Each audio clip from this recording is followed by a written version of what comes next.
Two bucks up there, and Johnson says, I'm the sophomore, pushes Hopkins out of the way and slams it down. Hi again, and welcome to the Buffalo Stampede Basketball Edition. I'm Mark Johnson of 850 KOA Radio, your play-by-play voice of the Buffaloes. As we're talking hoops with now sophomore Josh Scott from the Colorado Springs area. Buffaloes open up the season last Friday, 72-60 loss to number 25 Baylor, and then come back with a 26-point win over UT Martin on Sunday here at the Event Center. Well, 2 games under your belt. What do you think so far about the new Buffaloes? It's fun. We're going to be good. We're young, but we're going to be good eventually. We've got some stuff to patch up, but learning new stuff every game. That season opening game down in Dallas, Texas, a 72-60 loss to number 25 Baylor. Was that a good measuring stick for a young team to play a high-caliber team that first ball game? I think it showed us what we need to work on.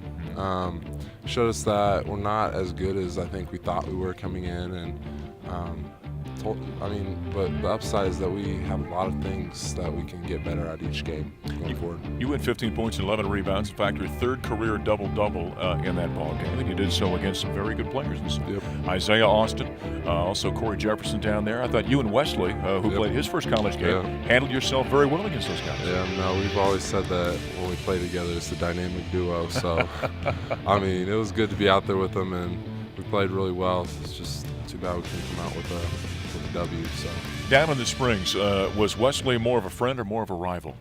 Everybody tried to make us out like rivals. I think we both thought of each other as friends. Like, it was always like handshakes when we saw each other, smiling, talking after games. Obviously when we played against each other, we wanted to beat each other because that's just how competitors work. But we're not the rivals everybody makes us out to be. Okay, who got the upper hand in the overall series back and forth between you two? Well, in terms of W's, he definitely won. Yeah. I think it was like they won 2-4 or something, and my whole career I played Wesley. But in terms of performance, I'd say it's this guy. And he's probably going to say because my team ran me off a whole bunch of screens and it tired him out or whatnot. Sure. I still say I got the W in that category, but he got it where it matters. All right, we got to the bottom of it. Wesley won the war, but he won the battles. Yeah. I like that.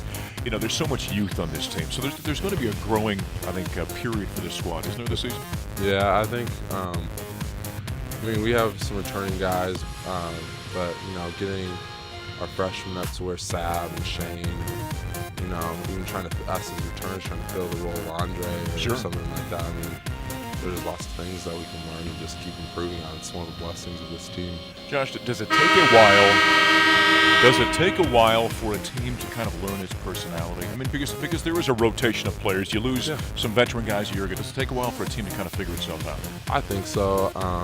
Each team has a new identity, and especially when you lose guys like Sav and Andre and Shane and Jeremy, you definitely have to find who you are coming back with new guys and different people.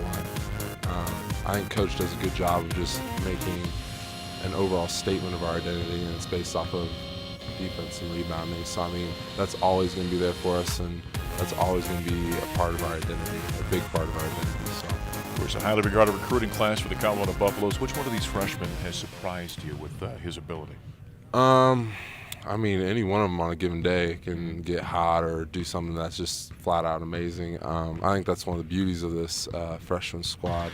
I think Dustin's been the most consistent so far, and the way he stretches the floor and can play 3-4 is very impressive. But, all these guys have all the talent in the world. So 91-65 was the score of the second game over UT Martin here at the KOAs Event Center this past Sunday. Was it a step forward in that ball game? Yeah. We got stops. We didn't take them lightly whatsoever. We took them as if they were coming in here and they were better than us, and we had to prove that, we were right there with them. We learned a whole lot from just playing against them, and hopefully we can take them to our next games. So here you are in year number 2 now. Now you're kind of a veteran, especially on a young basketball team. Is it a little bit more comfort level being a veteran guy now? Yes, knowing the plays, knowing what Coach expects. I've heard everything Coach has said a billion times. So when he's getting on me or somebody else or something, it's just like, yeah, I already knew I made the mistake even before you said it. So you kind of just gets drilled in your head, and it's not as stressful trying to feeling like you messed up and oh my gosh, Coach is not gonna play me. It's more of move on. I know what I'm supposed to do. I know my job and I know my duties. So it's way more comfortable. That's for sure. Wednesday night, the Buffaloes host the Wyoming Cowboys, and Tad Boyle told us in our postgame show on Sunday there is nobody on the Buffaloes basketball team right now, coach or player, who's beaten the Cowboys. Nope. It's a big ball game for you guys on Wednesday. Huge ball game. Yeah. I know all of us are looking forward to it for different reasons because we lost. I mean, for me, it's because Leonard Washington last year really tore it up against me, and so I'd really like to play well against them. And I know our whole ball club looks at it that way because they got W's, so against us, so we got to get a W against them. When you look at this non-conference schedule, the Buffaloes had Baylor, of course, to start the season. You've got Oklahoma State in that Las Vegas event. Kansas comes in here, Harvard, Georgia. This is one of the tougher non-conference schedules in the country. You like it, the challenge? I love it. When you play good players in the non-conference, it just helps when you get to conference play. I think that you get better playing better competition rather than playing lower division schools that might not. I mean, 6-7 guys or something like that. Sure. I mean, you can learn stuff from any game, but I take more from the good teams. So, are you a morning guy or a night guy? In terms of what, waking up or falling asleep? Yeah, exactly. Probably more of a night guy. Okay. I don't you know why I waking asked up. that, don't you? Why? Because on Saturday, the Buffaloes are going to tip off at 10 a.m. against Jackson State here at the KOAs Event Center. That's going to be an awful early morning for you guys. Oh, it is. Now, pregame meal normally takes place 4 hours prior to tip-off. We're going to be up early. We're going to be up early eating breakfast. Can you get yourself going by that time of morning? Oh, yeah. We'll be fine. I'll be fine. Just get some OJ, my Wheaties in. There you go. A little bacon. Yeah, You'll be doing just fine. Some Wheaties. Hey, good luck Wednesday against the Cowboys. Thank you. Appreciate it. All right, there he is, sophomore Josh Scott, and the Buffaloes take on Wednesday night the Wyoming Cowboys in that very early game on Saturday morning against Jackson State here at the KOAs Event Center. For Josh Scott, I'm Mark Johnson. Thanks for joining us. Remember, for all things Buffaloes, check out Buffs TV at cubuffs.com. We'll talk to you next time.